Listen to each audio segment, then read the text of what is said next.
27वां अध्याय। रांची में योग विद्यालय की स्थापना। तुम संगठनात्मक कार्य के इतने विरुद्ध क्यों हो? गुरुदेव के इस प्रश्न से मैं कुछ अचंभित हुआ। यह सच है कि उस समय मेरा व्यक्तिगत मत यही था कि संगठन बर्रों के छत्ते मात्र होते हैं। यह ऐसा कार्य है गुरुदेव कि व्यक्ति चाहे जो करे या ना करे, उसके सिर केवल दोष ही मढ़ा जाता है। तो क्या सारी दिव्य मलाई तुम अकेले ही खा जाना चाहते हो? यह प्रश्न करते समय मेरे गुरु कठोर दृष्टि से मेरी ओर देख रहे थे। यदि उदार हृदय गुरुओं की लंबी परंपरा अपना ज्ञान दूसरों को देने की इच्छुक नहीं होती, तो क्या तुम या कोई दूसरा योग के द्वारा कभी ईश्वर के साथ तादात्म्य कर पाता? वे कहते गए, ईश्वर शहद है, संगठन मधुमक्खियों के छत्ते हैं। दोनों की ही आवश्यकता है। निसंदेह आत्मा के बिना शरीर व्यर्थ है, परंतु आध्यात्मिक शहद से भरे हुए कार्य व्यस्त मधु छत्तों का निर्माण तुम क्यों नहीं कर सकते? उनके उपदेश का मुझ पर गहरा प्रभाव पड़ा। मैंने प्रकट रूप से तो कोई उत्तर नहीं दिया, पर मेरे हृदय में एक दृढ़ संकल्प उभर आया। समस्त मानव जाति में मैं यथाशक्ति इन मुक्तिदायक सत्यों को वितरित करूंगा, जिन्हें मैंने अपने गुरु के चरणों में बैठकर प्राप्त किया है। मैंने प्रार्थना की, हे प्रभु, मुझे आशीर्वाद दीजिए कि आपका प्रेम मेरी भक्ति की वेदी पर सदा आलोकित रहे और मैं आपके प्रेम को सभी हृदयों में जागृत कर सकूं। मेरे संन्यास ग्रहण के पहले एक बार श्री युक्तेश्वर जी ने एक अत्यंत अनपेक्षित बात कही थी। उन्होंने कहा था, वृद्धावस्था में तुम्हें पत्नी के साथ का अभाव कितना खलेगा? तुम्हें नहीं लगता कि पत्नी और बच्चों के पालन पोषण के सार्थक काम में व्यस्त गृहस्थ मनुष्य ईश्वर की दृष्टि में प्रशंसनीय भूमिका निभाते हैं? मैंने भयचकित होकर कहा था, गुरुदेव, आप जानते हैं कि इस जीवन में मेरी एकमात्र इच्छा उस विराट प्रेमी को प्राप्त करने की है। गुरुदेव इतने मुक्त हृदय से हंसे थे कि मैं समझ गया उन्होंने केवल मेरी परीक्षा लेने के लिए ही ऐसा कहा था। फिर उन्होंने धीरे धीरे कहा था, इसे याद रखो कि जो मनुष्य अपने सांसारिक कर्तव्यों को त्याग देता है, वह अपने उस त्याग को तभी उचित सिद्ध कर सकता है जब वह उससे कहीं अधिक बृहत परिवार का कोई उत्तरदायित्व स्वीकार करता है। बच्चों की सही शिक्षा का आदर्श मुझे सदा ही प्रिय रहा था। केवल शरीर और बुद्धि के विकास पर ही सारा ध्यान लगाने वाली साधारण शिक्षा के रूखे परिणाम मुझे साफ दिखाई दे रहे थे। नैतिक और आध्यात्मिक मूल्यों, जिन्हें समझे बिना कोई मनुष्य सुख के पास फटक भी नहीं सकता, का प्रचलित पाठ्यक्रम में अभी भी अभाव था। मैंने एक ऐसे विद्यालय की स्थापना करने का दृढ़ संकल्प किया जिसमें बच्चे पूर्ण मानव में विकसित हो सकें। बंगाल के एक छोटे से गांव डीहिका में 7 बच्चों के साथ मैंने उस दिशा में अपना पहला कदम उठाया। एक वर्ष पश्चात 1918 में कासिम बाजार के महाराजा सर मणेंद्र चंद्र नंदी की उदारता के कारण मैं अपने तेजी से बढ़ते शिष्य वृंद को रांची स्थानांतरित कर सका।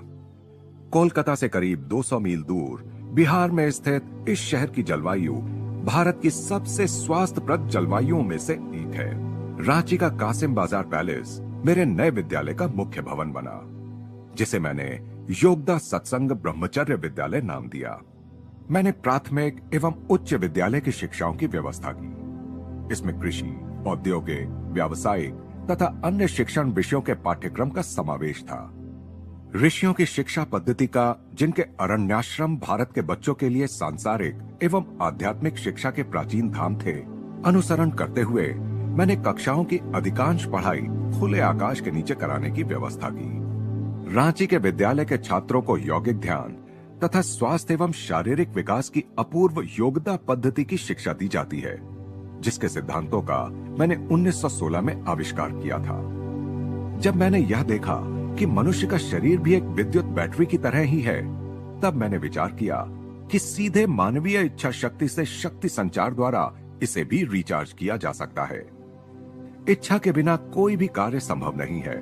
अतः गति प्रदान करने वाली इस मुख्य शक्ति, इच्छा शक्ति को ही मनुष्य अन्य किसी भारी उपकरणों या यांत्रिक व्यायामों की सहायता के बिना अपने शरीर में नव शक्ति का संचार करने के लिए प्रयुक्त कर सकता है। सरल योगदा प्रविधियों के द्वारा कोई भी सचेत रूप से तत्क्षण अपनी मेरु शीर्ष में केंद्रित प्राण शक्ति को महाप्राण की असीम आपूर्ति से पुनः रिचार्ज कर सकता है। योग्यता प्रशिक्षण से रांची के छात्र अच्छी उपलब्धियां अर्जित करने लगे। शरीर के एक हिस्से से दूसरे हिस्से में प्राण शक्ति को स्थानांतरित करने की तथा कठिन आसनों में पूर्ण स्थिर रहते हुए बैठे रहने की असाधारण क्षमता उन्होंने विकसित कर ली। शारीरिक बल तथा सहन शक्ति के ऐसे ऐसे कर्तव्य करते थे कि बलवान युवक भी उन्हें नहीं कर पाते थे। मेरा सबसे छोटा भाई विष्णुचरण घोष भी उसी विद्यालय में पढ़ा और बाद में शरीर सौष्ठव एवं बल संवर्धन के क्षेत्र में विख्यात प्रशिक्षक बना। उसने और उसके एक चेले ने 1938-39 में पाश्चात्य देशों की यात्रा की और शारीरिक बल एवं स्नायु नियंत्रण के प्रयोगों के प्रदर्शन किए। शरीर पर मन के नियंत्रण की शक्ति का वह प्रभाव देखकर न्यूयॉर्क की कोलंबिया यूनिवर्सिटी तथा अमेरिका एवं यूरोप के अनेक विश्वविद्यालयों के प्राध्यापक आश्चर्यचकित हो गए। रांची में एक वर्ष के अंत में ही प्रवेश पाने के लिए आवेदनों की संख्या 2000 तक पहुंच गई, परंतु उस समय विद्यालय में केवल आवासीय छात्रों की ही व्यवस्था थी और मात्र 100 छात्रों की ही व्यवस्था हम कर सकते थे। इसके बाद शीघ्र ही प्रतिदिन अपने घर से आकर शिक्षा ग्रहण करने वाले विद्यार्थियों की भी व्यवस्था की गई। विद्यालय में मुझे छोटे छोटे बच्चों के माता पिता की भूमिका भी निभानी पड़ती थी और अनेक संगठनात्मक समस्याओं से भी निपटना पड़ता था। ईसा मसीह के वे शब्द मुझे प्रायः याद आते, ऐसा कोई मनुष्य नहीं है जिसने मेरी और धर्म वचनों की खातिर अपने भाइयों या बहनों या पिता या माता या पत्नी या बच्चों या जमीन जायदाद को छोड़ दिया हो और उसे 100 गुने घर, भाई, बहन, माता, बच्चे, जमीन जायदादें और उन्हीं के साथ लोगों का उत्पीड़न और परलोक में चिरंतन जीवन ना मिला हो। श्री युक्तेश्वर जी ने इन शब्दों का अर्थ इस प्रकार बताया था, जो साधक लोक समाज यानी 100 गुने घर, भाई, बहन की महत्तर जिम्मेदारियों को उठाने की खातिर विवाह तथा कुटुंब पालन आदि साधारण भोगों में नहीं पड़ता, वह ऐसा कार्य करता है जिसे न समझ पाने के कारण समाज उसे उत्पीड़ित करता है, परंतु ऐसी महत्तर एकात्मता साधक की स्वार्थपरता से ऊपर उठने में सहायता करती है और ईश्वर की कृपा को उसकी ओर आकर्षित करती है। एक दिन पिताजी अपना आशीर्वाद प्रदान करने रांची पधारे, जो उन्होंने इतने लंबे समय से इसलिए नहीं दिया था कि मैंने बंगाल नागपुर रेलवे में पद ग्रहण करने के उनके आग्रह को अस्वीकार कर उन्हें दुख पहुंचाया था।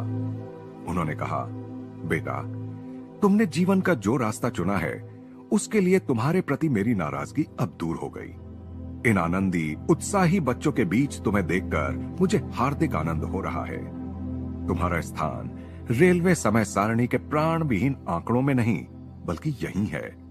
मेरे पीछे पीछे फिर रहे दर्जन भर छोटे छोटे बच्चों की ओर उन्होंने इशारा किया। मेरे तो केवल 8 ही बच्चे थे। कहते हुए उनकी आंखों में चमक आ गई, पर मैं तुम्हारी स्थिति समझ सकता हूं। हमें दी गई 20 एकड़ उपजाऊ जमीन में छात्रगण, शिक्षकगण और मैं प्रतिदिन बाग बगीचे के काम का और अन्य बाह्य कार्यों का आनंद लिया करते थे। हमने अनेक पालतू पशु पाल रखे थे, जिनमें एक हिरन का बच्चा भी था। सभी बच्चे हिरन के इस बच्चे से बहुत प्यार करते थे। मुझे भी उस मृग शावक से इतना प्यार हो गया था कि मैं उसे अपने कमरे में ही सोने देता था। भोर का उजाला फूट पड़ते ही वह शावक दुलार पाने के लिए डगमगाता हुआ मेरे बिस्तर के पास आ जाता था। एक दिन मुझे किसी काम से रांची शहर में जाना था, इसलिए मैंने उस शावक को रोज के समय से पहले ही दूध पिला दिया। बच्चों से मैंने कह दिया कि मेरे लौट कर आने तक उस हिरन को कोई कुछ न पिलाए। एक बच्चे ने मेरी आज्ञा का उल्लंघन कर ही दिया और हिरन को बहुत अधिक मात्रा में दूध पिला दिया। जब शाम को मैं लौट कर आया तो दुखद समाचार मेरी प्रतीक्षा ही कर रहा था। हिरन का बच्चा अधिक दूध पिला देने के कारण मरणासन्न है। आंसू बहाते हुए मैंने अपने उस प्रिय शावक के मृत प्राय शरीर को अपनी गोद में ले लिया। अत्यंत दयनीय होकर मैं ईश्वर से उस बछड़े के जीवन का दान मांगने लगा। कई घंटे बीत जाने के बाद वह नन्हा सा बच्चा आंखें खोलकर उठ खड़ा हुआ और अत्यंत अशक्त कदमों से चलने लगा। पूरा विद्यालय आनंद से भर गया। परंतु उसी रात मुझे एक गहरी शिक्षा मिली जिसे मैं कभी भूल नहीं सकता। मैं रात 2 बजे तक हिरन के बच्चे के साथ जागा। फिर मुझे नींद आ गई। स्वप्न में वह हिरन आया और उसने मुझसे कहा, आपने मुझे रोक रखा है। कृपा कर मुझे जाने दीजिए, जाने दीजिए। ठीक है, स्वप्न में मैंने कहा। तुरंत ही जागकर मैं चीख उठा, बच्चों, हिरन मर रहा है। बच्चे तुरंत दौड़कर मेरे पास आ गए। मैं कमरे के उस कोने की ओर भागा जहां मैंने हिरन को रखा था। उसने उठने का एक आखिरी प्रयास किया, मेरी ओर लड़खड़ाया और मरकर मेरे कदमों में गिर पड़ा। पशुओं की नियति का संचालन और नियमन करने वाले सामूहिक कर्मों के अनुसार उस हिरन का जीवन काल समाप्त हो गया था और वह उच्चतर योनि में जाने के लिए तैयार हो गया था। परंतु अपनी गहरी आसक्ति, जो कि बाद में मेरे ध्यान में आया कि यह मेरी स्वार्थपरता थी, और अपनी तीव्र प्रार्थनाओं के द्वारा मैं उसे उस पशु रूप के बंधन में जकड़े रखने में सफल हो रहा था, जिससे मुक्त होने के लिए उसकी आत्मा तड़प रही थी। उस आत्मा ने मेरे स्वप्न में आकर मुझसे अनुरोध किया, क्योंकि मेरी सप्रेम अनुमति के बिना या तो वह जाना नहीं चाहती थी या जा नहीं सकती थी। जैसे ही मैं मान गया, वह चली गई। मेरा सारा शोक दूर हो गया। फिर एक बार यह बात मेरी समझ में आ गई कि ईश्वर की इच्छा यह है कि उसकी संतानें सबको उसका अंश समझकर प्रेम करें और भ्रम में यह न माने कि मृत्यु के साथ ही सब कुछ समाप्त हो जाता है। अज्ञानी मनुष्य मृत्यु की केवल दुर्लंघ्य दीवार को ही देख पाता है, जो उसके प्रियजनों को सदा के लिए छिपा देती प्रतीत होती है। परंतु दूसरों को ईश्वर की अभिव्यक्तियां मानकर उनसे प्रेम करने वाला अनासक्त मनुष्य जानता है कि उसके प्रियजन केवल थोड़े से समय के लिए ही ईश्वर के आनंद का उपभोग करने के लिए मृत्यु के अधीन हुए हैं। रांची का विद्यालय एक छोटी सी सादी सी शुरुआत से विकसित होकर अब बिहार एवं बंगाल में सुपरिचित संस्था बन गया है। विद्यालय के अनेक विभाग ऋषियों के शिक्षा आदर्शों को चलाते रहने की इच्छा रखने वाले लोगों के स्वैच्छिक दान से चलते हैं। मिदनापुर एवं लखनपुर में विद्यालय की विकासोन्मुख शाखाएं स्थापित हो गई हैं। रांची के मुख्यालय में एक चिकित्सा विभाग भी चलाया जाता है, जहां उस क्षेत्र के गरीबों को निःशुल्क चिकित्सा एवं दवाइयां उपलब्ध कराई जाती हैं। विद्यालय ने खेलकूद प्रतिस्पर्धाओं के साथ साथ शिक्षा के क्षेत्र में भी अपनी पहचान बनाई है, जहां विद्यालय से निकलने वाले अनेक छात्रों ने बाद में विश्वविद्यालयीन जीवन में अच्छी ख्याति प्राप्त की है। गत 3 दशकों में अनेक सुविख्यात पौर्वात्य और पाश्चात्य स्त्री पुरुषों ने रांची के विद्यालय को भेंट देकर उसका मान बढ़ाया है। वाराणसी के द्विशरीरी संत स्वामी प्रणवानंद जी 1918 में कुछ दिन के लिए रांची आए थे। बाहर खुले मैदान में वृक्षों के नीचे चल रही कक्षाओं के सुंदर दृश्य को और संध्या समय छोटे छोटे बच्चों को घंटों यौगिक ध्यान में निस्तब्ध बैठे देखकर वे अत्यंत प्रभावित हुए। उन्होंने कहा, बच्चों की सही शिक्षा के लाहिड़ी महाशय के आदर्शों का इस संस्था में पालन होता देखकर मुझे अत्यंत आनंद हो रहा है। इस संस्था को मेरे गुरुदेव के आशीर्वाद प्राप्त हों। मेरे पास बैठे एक बच्चे ने योगी राज से एक प्रश्न पूछने का साहस कर लिया।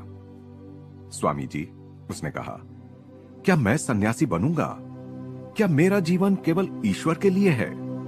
यूं तो स्वामी प्रणवानंद जी मंद मंद मुस्कुरा रहे थे, परंतु उनकी दृष्टि भविष्य को भेद रही थी। उन्होंने कहा, बेटा, जब तुम बड़े हो जाओगे तब एक सुंदर वधू तुम्हारी प्रतीक्षा कर रही होगी। वर्षों संन्यास लेने की इच्छा रखने के बाद उस लड़के ने विवाह कर ही लिया। स्वामी प्रणवानंद जी के रांची से प्रस्थान करने के थोड़े दिन बाद मैं उनसे मिलने अपने पिताजी के साथ कोलकाता में उस घर में गया जहां वे कुछ दिन के लिए ठहरे हुए थे। कई वर्षों पहले की हुई प्रणवानंद जी की भविष्यवाणी अचानक मेरे मन में उभर आई।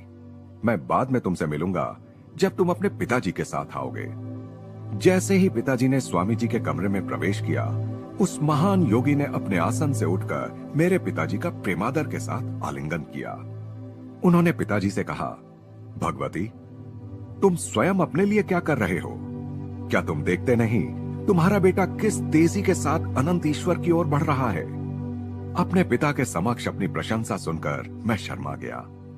स्वामी जी आगे कहते गए, तुम्हें याद है हमारे गुरु बार बार कहा करते थे, बनत बनत बन जाए, इसलिए क्रिया योग का अनवरत अभ्यास करते चलो और शीघ्र भगवान के द्वार पर पहुंच जाओ। वाराणसी में उनके साथ मेरी पहली विस्मयकारी भेंट के समय इतने स्वस्थ और बलवान दिखते उनके शरीर पर अब वृद्धावस्था के स्पष्ट लक्षण प्रकट हो गए थे, तथापि शरीर अभी भी एकदम सीधा था। मैंने सीधे उनकी आंखों में आंखें डालते हुए पूछा, स्वामी जी, कृपया मुझे एक बात बताइए, क्या वृद्धावस्था का आप पर प्रभाव नहीं पड़ रहा है? शरीर के दुर्बल होते जाने से क्या आपकी ईश्वरानुभूतियों में कोई कमी आ रही है? अत्यंत मधुर मुस्कान के साथ उन्होंने कहा, प्रियतम प्रभु अब मेरे और निकट आ गए हैं। उनके पूर्ण आत्मविश्वास ने मुझे विभोर कर दिया। वे कहते गए, मुझे अभी भी दोनों पेंशनें मिल रही हैं, एक इन भगवती से और दूसरी ऊपर से। ऊपर की ओर उंगली उठाते हुए थोड़ी देर के लिए वे समाधि अवस्था में चले गए। उनके मुखमंडल पर दिव्य तेज झलकने लगा। मेरे प्रश्न का कितना सार्थक उत्तर। प्रणवानंद जी के कमरे में अनेक पौधे और बीजों के पैकेट देखकर मैंने उनके प्रयोजन के विषय में जिज्ञासा प्रकट की। उन्होंने बताया, मैंने काशी हमेशा के लिए छोड़ दी है और अब हिमालय की ओर जा रहा हूं। वहां मैं अपने शिष्यों के लिए आश्रम खोलूंगा। इन बीजों से पालक और कुछ अन्य साग सब्जियां पैदा होंगी। मेरे प्रिय शिष्य पूर्ण सादगी के साथ रहेंगे और अपने समय को ईश्वर के साथ तादाद में बनाए रखने में बिताएंगे और किसी चीज की आवश्यकता ही नहीं है। पिताजी ने अपने गुरु भाई से पूछा कि वे फिर कब कोलकाता आएंगे? अब कभी नहीं, प्रणवानंद जी ने उत्तर दिया। इसी वर्ष के बारे में लाहिड़ी महाशय ने मुझे बताया था कि मैं सदा के लिए अपनी प्राण प्रिय काशी को छोड़कर हिमालय में जाकर देह त्याग करूंगा। उनके शब्दों को सुनकर मेरी आंखें छलछला उठी, परंतु स्वामी जी के चेहरे पर शांत मुस्कुराहट थी। उन्हें देखते हुए मुझे ऐसा लग रहा था मानो जगत जननी की गोद में सुरक्षित बैठा स्वर्गलोक का कोई नन्हा शिशु हो। परम उच्च आध्यात्मिक शक्तियों पर अपना अधिकार बनाए रखने की महान योगियों की क्षमता पर वृद्धावस्था का कोई विपरीत प्रभाव नहीं पड़ता। वे जब चाहें अपने शरीर का कायाकल्प कर सकते हैं, परंतु फिर भी कभी कभी वे वार्धक्य की प्रक्रिया को रोकने की कोई चेष्टा नहीं करते, बल्कि फिर नए जन्म में कर्मों के बचे खुचे अवशेषों को भोगने की आवश्यकता को मिटा देने के लिए अपने वर्तमान शरीर को समय बचाने के एक साधन के रूप में प्रयुक्त करते हुए कर्मों को मिट जाने देते हैं। इस घटना के कुछ महीनों बाद मेरी मुलाकात एक पुराने मित्र सनंदन से हो गई, जो प्रणवानंद जी का एक अंतरंग शिष्य था। मेरे पूज्य गुरुदेव चले गए, सिसकते हुए उसने मुझे बताया, ऋषिकेश के पास उन्होंने एक आश्रम बनाया और अत्यंत प्रेम के साथ हमें शिक्षा देते रहे। जब हम लोग यहाँ ठीक से रहने लगे और उनके सानिध्य में तीव्र गति से आध्यात्मिक उन्नति कर रहे थे, तो एक दिन उन्होंने ऋषिकेश में बहुत बड़े जनसमूह को भोज देने का मंतव्य प्रकट किया। मैंने उनसे पूछा कि लोगों की इतनी बड़ी संख्या उन्हें किस लिए चाहिए? यह मेरा अंतिम उत्सव है, उन्होंने कहा। उनके शब्दों का पूरा अर्थ मेरी समझ में नहीं आया। प्रणवानंद जी ने बहुत बड़ी मात्रा में खाना बनाने में हम लोगों का हाथ बटाया। करीब 2000 लोगों को हमने खाना खिलाया। भोज के उपरांत एक ऊंचे मंच पर विराजमान होकर उन्होंने अनंत परमात्मा पर अत्यंत प्रेरक प्रवचन किया। मैं मंच पर उनके पास ही बैठा हुआ था। प्रवचन के अंत में हजारों लोगों की आंखों के सामने उन्होंने मेरी ओर मुड़कर असाधारण प्रबलता के साथ कहा, सनंदन, तैयार हो जाओ, मैं अब इस शरीर को छोड़ने वाला हूं।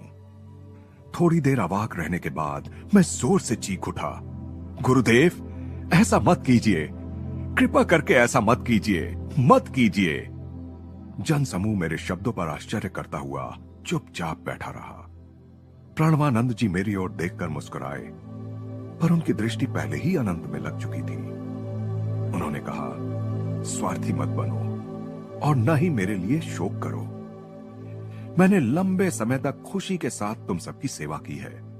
अब तुम लोग खुशी के साथ मुझे विदा करो। मैं अपने विराट प्रेमी से मिलने जा रहा हूं। फिर धीरे से उन्होंने कहा, मैं जल्दी ही फिर जन्म लूंगा। अनंत परमानंद में थोड़ा समय बिताने के बाद मैं इस लोक में वापस आऊंगा और बाबा जी के साथ मिल जाऊंगा। तुम्हें जल्दी ही पता चल जाएगा कि मेरी आत्मा ने कब और कहां नया जन्म लिया है। वे पुनः जोर से बोले, सनंदन, अब मैं दूसरी क्रिया के द्वारा शरीर छोड़ता हूं। उन्होंने हमारे सामने बैठे जनसागर की ओर देखकर आशीर्वाद दिया और अपनी दृष्टि को दिव्य चक्षु की ओर मोड़कर वे निश्चल हो गए। विस्मित जनसमूह सोच ही रहा था कि वे समाधि में निमग्न हो गए हैं, परंतु वे हाड़ मांस के शरीर को छोड़कर अपनी आत्मा को अनंतता में विलीन कर भी चुके थे। शिष्यों ने पद्मासन में स्थित उनके शरीर का स्पर्श किया, पर अब वह उष्ण नहीं था। अब वहां केवल सख्त हुआ ढांचा रह गया था। उसमें वास करने वाला तो अमर्त्य लोक में चला गया था।